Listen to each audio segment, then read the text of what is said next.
साम्राज्य सामान्यांचा असामान्य आवाज।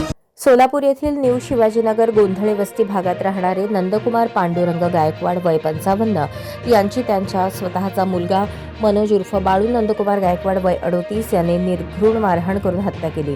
ही घटना 6 जानेवारी 2026 रोजी सायंकाळी घडली।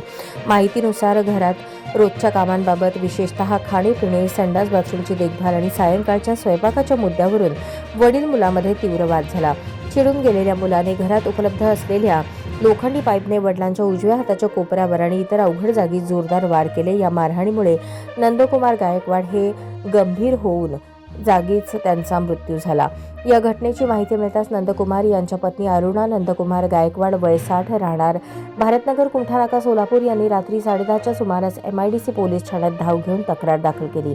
तक्रारीनुसार मुलाने वडिलांना मारहाण करून ठार मारले असल्याचे नमूद केले। पोलिसांनी घटनास्थळी धाव घेतली। जखमी नंदकुमार यांना सिव्हिल हॉस्पिटल येथे दाखल करण्यात आले, मात्र डॉक्टरांनी तपासणी केल्यानंतर उपचारापूर्वीच त्यांचा मृत्यू झाल्याचे घोषित केले। या प्रकरणी MIDC पोलीस ठाण्यात आरोपी मनोज उर्फ बाळू नंदकुमार गायकवाड राहणार न्यू शिवाजीनगर गोंधळे वस्ती जुना विडी घरकुल सोलापूर यांच्या विरुद्ध खुनाचा गुन्हा दाखल करून अटक करण्यात आली आहे। तपास सहाय्यक पोलीस निरीक्षक मोरे यांच्या मार्गदर्शनाखाली सुरू आहे।